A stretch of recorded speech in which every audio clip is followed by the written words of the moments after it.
When it comes to the effectiveness of structured pedagogy programs, even the best implementation cannot overcome poor program design. This guide suggests several key steps for effective and locally responsive program design.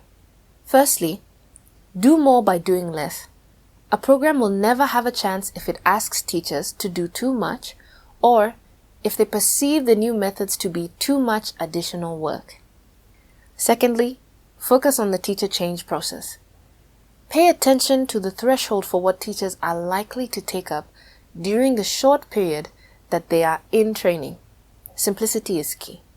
Third, design a program that includes multiple touchpoints.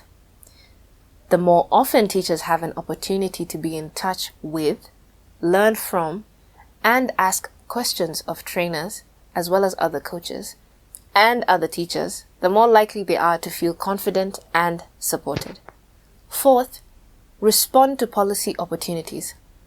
Find strategic opportunities to fit within the policy change process, such as curriculum reforms, the development of new teacher evaluation standards, 3. New school calendars, and so on and so forth.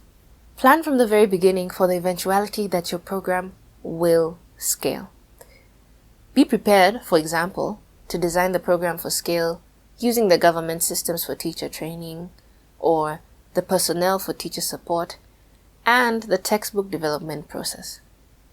The program will benefit tremendously from time invested now spent on thinking about how to implement well.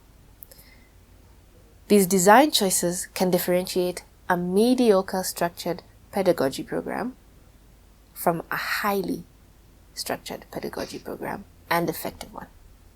In summary, simplify the program, use existing government structures, assess current policies, implement targeted piloting, and embed opportunities to iterate and revise over the lifespan of the program.